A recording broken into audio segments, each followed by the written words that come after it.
Hello there, and welcome back to The Disconnected, joined here with JT Mollner, who is the director of one of this year's breakout hits, Strange Darling. Thanks for coming on the show, JT. Thanks for having me on, Ryan. It's been a whirlwind, obviously, over the last month. I got to ask, how does somebody like you recover from Stephen King saying that what you made is a clever masterpiece? And I'm glad you asked that. I have not recovered yet.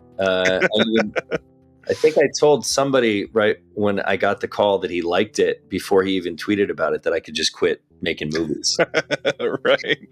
I don't know if there's anybody who matters more to me, quite honestly. And there's a lot of people I respect and admire, but Stephen King's, Carrie was my first book. I read it in second grade. I shouldn't have probably read it in second grade, but I've been a constant reader ever since, and I worship the man and his work, and it's been it was just amazing. It's really cool. I read one of the interviews that you did talking about how Stephen King's books was monumental for you, and one of the things that you brought up was going through a video store. And obviously, I talk about physical media a lot. That's what's on here. We'll talk about that in just a little while. But I really love that that's one of the things that you remember, is walking through and seeing these covers. So I got to ask, is that something that you were thinking about while making a movie as striking visually as Strange Darling? Because there's a lot of imagery on this that would leap off of a wall, off of a shelf to get people to watch this. Thanks so much. Yeah. When I would go to the video store with my mom every weekend, my dad was working late, and we'd walk through the aisles of the video store and smell it, and I could smell it now. It was a very specific vibe, and it's probably even before DVDs, and it was just I'd walk into the horror section, and I wanted to watch all those movies, and my mom wouldn't let me watch those movies when I was 7 or 8 or 9. So, but she'd let me read whatever I wanted. So that's why I was picking out books with similarly compelling covers, like Carrie, and trying to read them. But the thing about so many of those great covers, especially the illustrated covers, the like Blood Feast and all these like really great covers of the late 70s and early 80s horror films. When I finally got to watch those movies, and I love so many of them, I own so many of them, but when I finally got to watch them, it was like one out of every 50 delivered on what the cover's promise was. And of course, if it was a Dario Argento film or a Lucio Fulci film, it was delivering. But there were a lot of others that you're like, this is not nearly as striking visually as that cover was. And so, yes, I think when we set out to make Strange Darling, there was a concerted effort to make something that was candy coated visually and really would deliver on the promise of a visual experience. And probably a lot of that came from those covers I used to saw. I never really even thought about it till now. A lot of those, what's funny is maybe half the time the scene's not even in the film. That's the best part. I know that this last month has been just junkets and all that, so I'm going to try to ask some questions that hopefully you've not really spent some time with. And one of the things that was clearly important as this film was rolling out is this idea of not spoiling the film. And when you're telling a film that is not done in a linear way, there are so many people that are responding to this in a divisive way. Either, yes, everyone should go in blind, but also telling everyone that the spoilers is important and there's a twist ruins it. How do you come down on that argument? Because obviously this is a film that's important. It can definitely change the way that you experience everything. Sure, but also a reminder, I'm just the builder, the architect. I'm not the realtor. So we can, I don't know if ideally I would have liked to. I think it in the marketing, I think maybe they've gone a bit hard on the surprises and how you must go in blind. I mean, I think actually they did it smartly as marketers, because I think if they didn't say that, maybe we would have lost out on the type of people who appreciate it. However, so I don't even know what the best way is to do it, but I was just telling a friend this the other day, that when I was writing the script, I wasn't really setting out to make like a twist movie in the way that, you know, the great Hitchcock or Rod Serling episodes were, or you know, even the early Shyamalan films, or any of that stuff. I wasn't trying to go up against those movies. The story structure put us in a position to have a really crazy surprise happen, or a few, but one obviously trumps the rest that happens before the midpoint.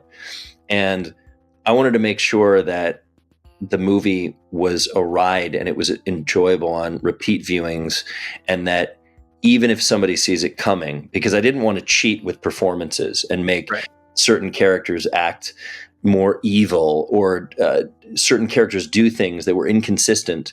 So then if you watch it again, you're thinking, oh, well, that was ridiculous. Like, nobody would behave that way. So I was actually okay as I was writing it. And even as I was making it, I was like, you know what? I want this movie to be a movie about this relationship and the pressure these people are under, and how they react to that pressure, and different allegiances the audience may have with different characters at different times as the movie goes on.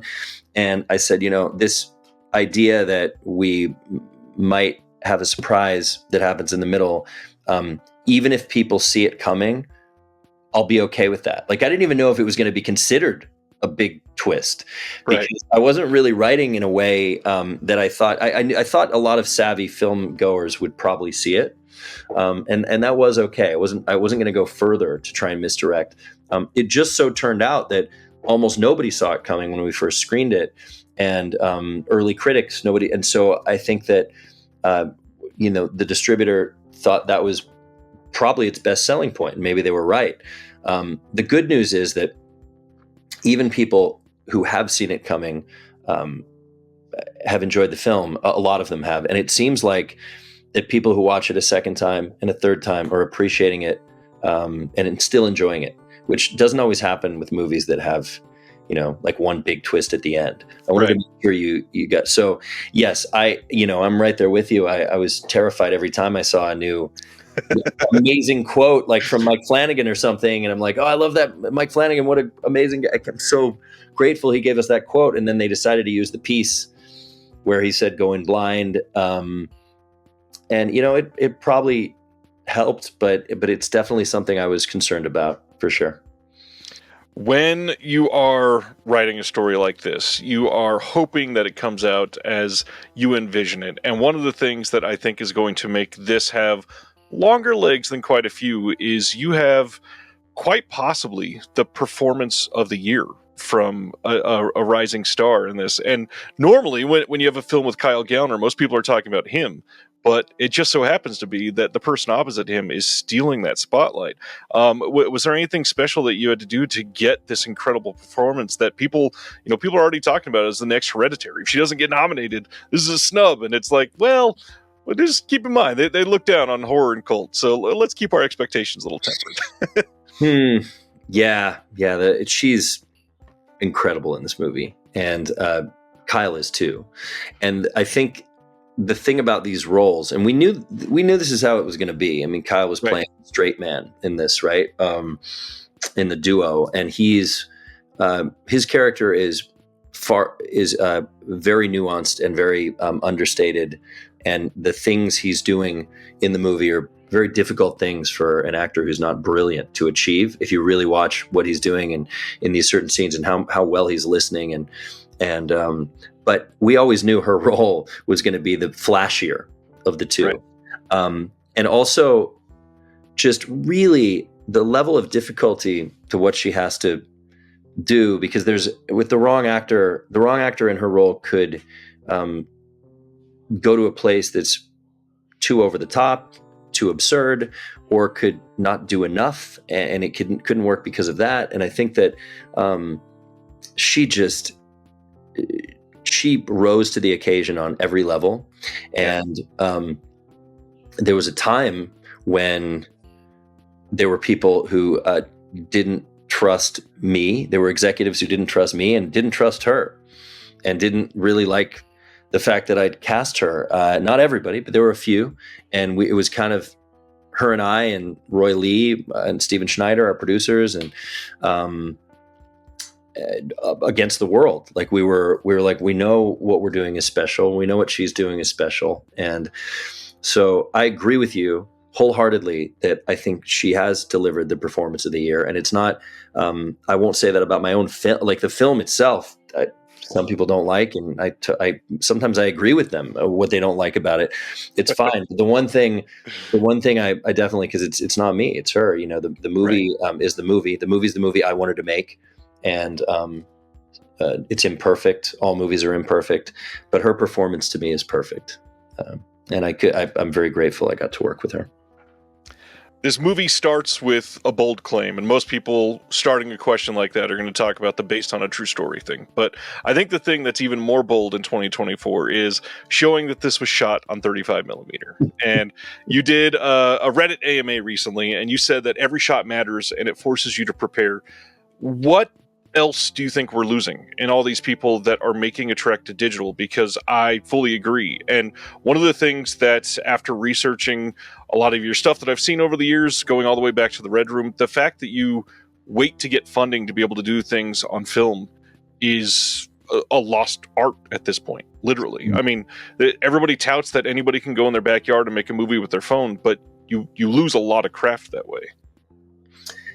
You're speaking my language. You know, I've become much more open-minded about it. I'm not defensive about it. And I certainly think that there's, you know, I love Neon Demon. I love, there's movies that have been made that have been shot digitally. I mean, Zodiac's a beautiful movie. You know, there's so many good movies that Francis Lawrence is shooting The Long Walk with Yo on an incredibly, you know, on the greatest digital camera that exists. And I've seen the dailies, and it's going to be absolutely gorgeous. So artists can choose what their priorities are, and certain artists have a look that digital works for and fits. Right. But for me, it's like, not only has it become the look that I associate like the fiber of my being with, but it also is like, there's a romance associated with it. There's an emotional connection to it. And I really like what it does to the process for not only me. It keeps me disciplined and honest and forces me to prepare, but also the rest of the crew, the actors. I just like it's become a thing like that informs the culture on set. And I have such a reverence for filmmaking. I mean, it's the closest thing, you know, there's only thing I love more than filmmaking is my family. And it's such a religious experience, me being on set. Like whenever I'm lucky enough to get back on set and I'm doing this, I just love it so much. And when film is there, it sort of makes, it feels to me like it makes even people who have been on so many sets, they're disillusioned with it or might be a little tired of doing it. It reminds us all why we're so lucky to be doing it, you know. Well said. I mean, there's so many people that are starting to embrace that and lead with that. Like Sean Baker is one of the biggest proponents of film. It's amazing to see that all these people are fighting to make it be seen as important and keep that alive. Because as you know, somebody that loves physical media, that is a huge aspect of why we're doing this. A lot of it is archiving. A lot of it is preserving art in a way that you have to hold something, and digital makes that a lot more difficult. It does. And you know, you brought up Sean Baker. When I started making short films and realized I wanted to prioritize shooting film and just made that decision, and then I shot a feature that was very low budget and prioritized that decision. And it always involved a fight. The thing is, I love to wear it on my sleeve and just talk about it openly as much as possible, because then at least I know once I'm going into a meeting with investors or producers, they know what they're getting now. You know, if they don't want to shoot on film, they won't even call me. So it actually, you know, takes away the fight. But Steve Bellamy, who was the president of Kodak for a long time, is one of my good friends. While he was running Kodak, he found a lot of the up and coming filmmakers who weren't yet, you know, the Christopher Nolans and the Tarantinos and the Scorseses are, they have these big budgets, and thank God they're shooting film and they're very high profile. But he started, going around and finding Sean Bakers and Brady Corbett's and people like me. I wasn't quite as accomplished as they were yet at the time, but I made one feature. Ty West, who loves shooting film, he hasn't on his most recent, but I think he's gonna do it again. He would take us all to dinner and be like, "This is you guys have like, this should be a club of people who love film. It's very important." And Sean had just been coming off Tangerine and then went off and shot Florida Project and Red Rocket for an extremely low budget on film. Yep. And I think it's come back in a big way. And I think it has a lot to do with Steve's philosophy at Kodak and about like really talking more about filmmakers who are making movies for $1 million or $5 million rather than just the $100 million films. Because what I always hear is that you can't afford to shoot a movie on film if it's for a certain budget. And Outlaws and Angels, my first movie, it had an under $1 million budget. It was a Western, and we were paying people like Luke Wilson, Chad Michael Murray to be in the movie, and Francis Fisher. And not that they were getting paid a ton of, like, everybody loved that movie, but still we had to pay actual actors. We had to, movie stars were in that movie. We had horses and sets, and we had less than $1 million, and we still gunfights, and we were still able to shoot on film. So there's always a way, and it's okay if people don't want to shoot on it. But if you do, what I just like to, let people know is that if you do, there's a way. And the more people who shoot film, the better it is for me and the rest of us who like film existing. There are some people who are upset about the opening card in Strange Darling. And for the people who are upset about it, for the record, Giovanni Ribisi, my partner on this, my DP, he didn't necessarily want to put it there. So it's not his fault. It was me, and he ended up being supportive of it. But the reason I wanted to put it there had nothing to do with bragging about it or saying like it was a matter of pride and also advertisement for film, not a company, but film. Right. And a lot of people who were, and not everybody's, some people love it. A lot of people love it, but there were like small groups of people who were, seemed to be upset about it, social media and stuff like that. And, it bothered me that they were, because I wanted people to understand that like, it wasn't for them. A lot of people would say like, I know it's on film, you don't have to tell me. But then there are all these people who don't know what film looks like or what the difference is. And I have family members back east and in the Midwest who will watch a movie and they won't know exactly why they appreciate the look or why it makes them feel warm or why. And I just thought it would be really nice for people who weren't aware to be aware that I didn't do, it's not some special thing I did. This was the magic of celluloid. That's the Kodak product, like, and I just wanted people to know. And I thought I was very excited that we were able to shoot on it. And so, yeah, it was a matter of that and just increasing awareness and getting more film fans in the world, to keep it alive. Yeah. You brought up Giovanni, and one thing that I really kind of clued in while watching this is that the movie itself is underlying. There's a lot of themes on trust. Every single relationship, every single interaction in this movie is based on trust. And with somebody that's only done a couple features now and a handful of shorts, with a brand new DP who is known for doing something completely different, there's got to be a lot of trust there. How did you guys? Obviously, you'd known each other for years, but how did you build that up on set? Because him being brand new to that, there's got to be a new language going around for both of you. Yeah, we had been, a lot of trust was developed just because we met at the ASC Awards a few years before we shot the movie, and we related as cinephiles, as total film dorks. Like that's for like the first 2 years we were friends. I didn't know anything about his family or his personal life. He knew nothing about mine. And it wasn't because we didn't want to know. It was just like everything we talked about was movies. and we'd text each other late at night. Look what's new on Criterion. Look what's new on Shudder. Whatever. Like we're watching movies all the time, and look at the new, like this Blu-ray just came out, Criterion. Like what? Like all we talked about were films. And then he would invite me over to his house, which is also like a post-production facility, and he showed me the footage he'd shot on film for a series of music videos he'd made over the years and commercials, and he also just showed me tests that he was doing on different stocks, and so I knew what he was capable of, and I knew that we were the right fit to do it together, because we both had, not just that we had similar taste, but he knew what kind of movie I was interested in making next. We talked about primary colors. We talked about, we were looking at films like everything from The Red Shoes to Blue Velvet. And we were talking about deep focus that isn't as, and split field diopters. And so we've been having these conversations for like a couple years. And then when I wrote the script, I was like, this is that movie that we've been talking about, so when he read it and wanted to do it, it didn't frighten me at all. It got me excited. Now, of course, you never know how it's going to be actually working with somebody on set.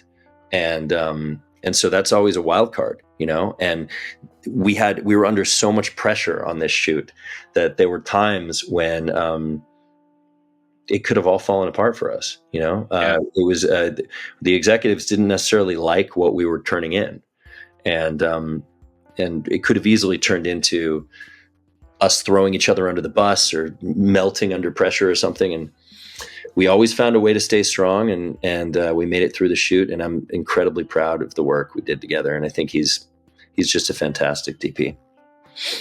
When you wrote the script and you realized this was that movie, one of the things that has to come to mind is the fact that in just a few months, as I posted as an announcement today, Strange Darling is coming out on 4K UHD in the UK. Got a Blu-ray announcement coming in the US.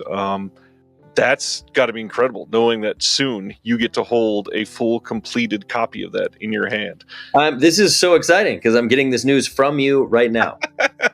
Icon Films in the UK is putting it out on 4K. I had no fucking idea, and maybe I'm allowed to cuss on here, right?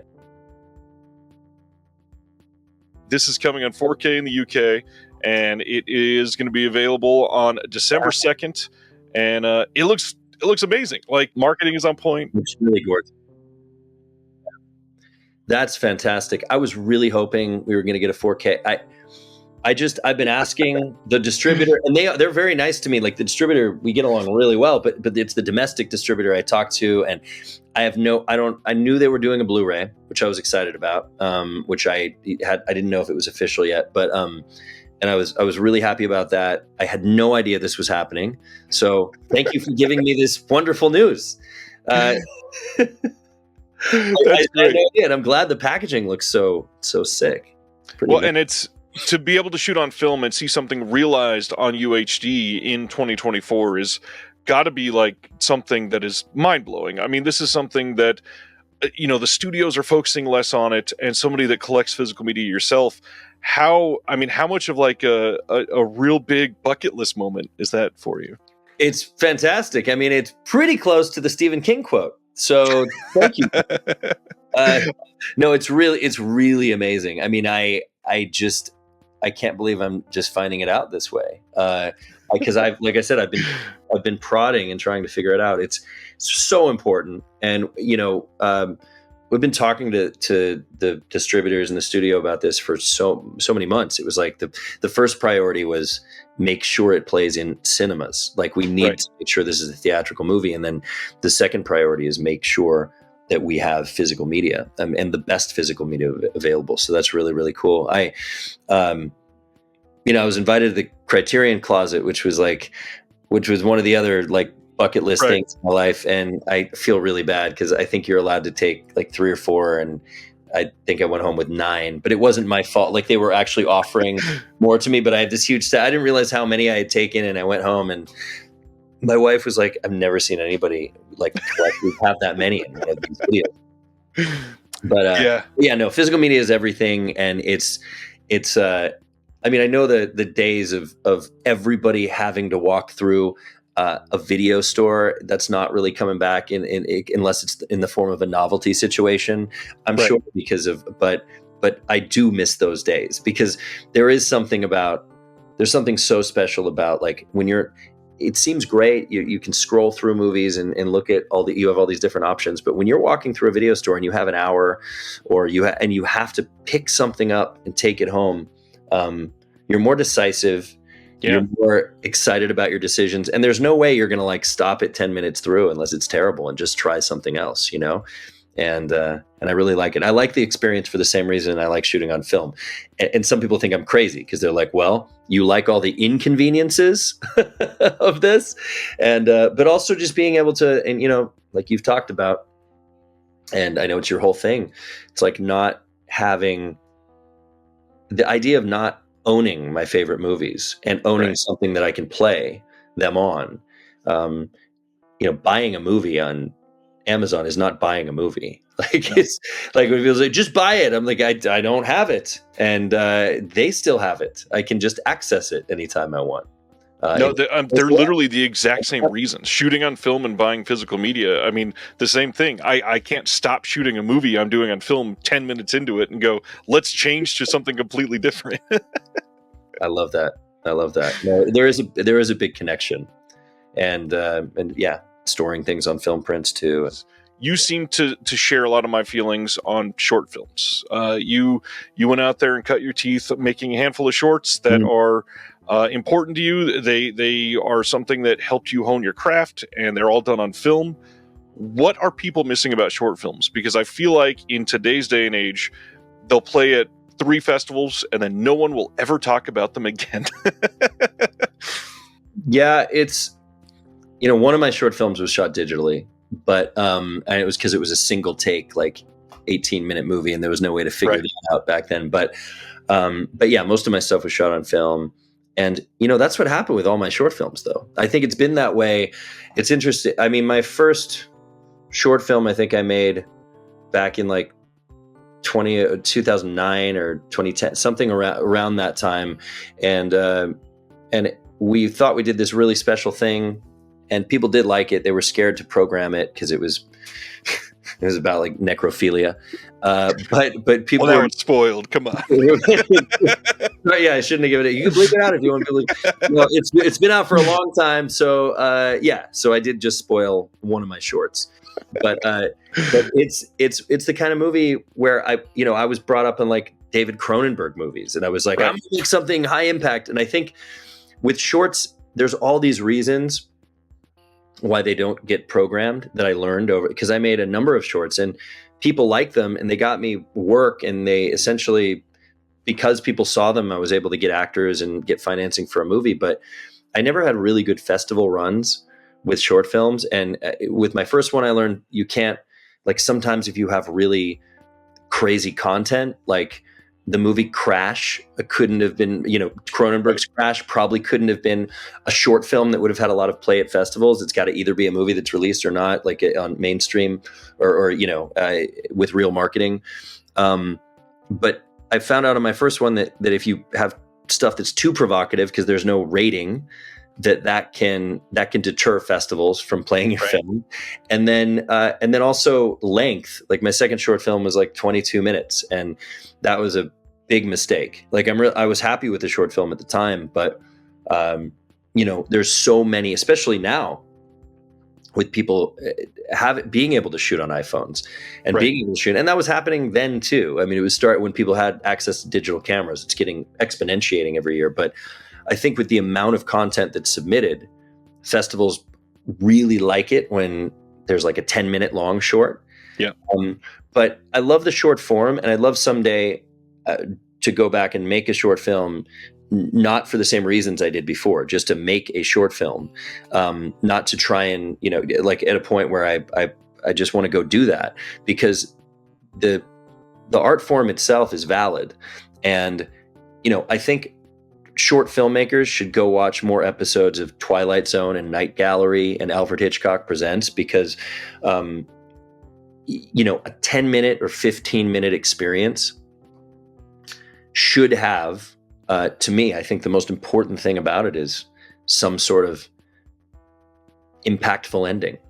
Right. And so that's what I always tried to do. I wasn't always successful, but that's what I always tried to do with my shorts. And I think it's why I was happy with them. And a lot of times when I go see a film, I'm on the jury at Holly Shorts Film Festival, and I've seen a lot of short films, and I see a lot of really good ones. And then I see others where I'm like, why? This clearly isn't even meant to be a short. It's just the first 10 minutes of a movie, Yeah. So anyway, but I really do love short films when they're done well. And Blaise Behan, who's Willa Fitzgerald's boyfriend, who's a musician and a filmmaker, made a really, really great short film called Callback that opened Holly Shorts Film Festival this year, and it was fantastic. And there's really good ones, and then there's ones you don't want to talk about. But as a final aside here before we call it, I looking at some of the old shorts and Angels and Outlaws and Strange Darling, all of these, and there's gonna be a word here that's got a negative connotation. It's not meant to be negative, but a lot of these, the films really manipulate your emotions. Even all the way back to Red Room, you're meant to feel something, and then it changes completely on you. But I feel like a lot of your training for manipulating emotions has to come in person with the Freakling brothers. How'd that help shape your life? I mean, as a film director, you're like manipulating the audience. As a human being, you don't want to be a manipulator, but I think Right. as a filmmaker, I feel okay doing it with audiences, because I like to be manipulated when I'm watching movies. So I'm just kind of doing what I would like to, so it's not for everybody, but my movies are definitely things that I would like to go see, and Freakling Brothers, that's where I am right now. I'm in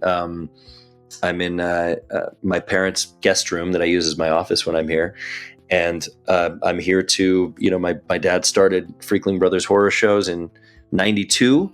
And we've been going for a long time, and I grew up in this business, and it's great. I still come back to Las Vegas for a few months every year to run things and design attractions with my dad. And we have 50 actors, and it's all original characters that we write and create for Freakling Brothers. We don't pull them from movies or anything like that. And it was a training ground for me as a film director. Probably as essential as the short films I made, just casting and creating these roles and directing the actors at the shows and really taking it seriously, because it's still, when it comes down to it, it's still just a haunted house, but it's a haunted house that we do that's geared towards adults and scaring adults. And even though, from looking in from the outside, people hearing me say this could consider it like a Christopher Guest film or something, like how serious can a haunted house be? My dad and I really fucking take it seriously. It's like, Right. We want to scare the hell out of people, and we want our actors to be the best there are.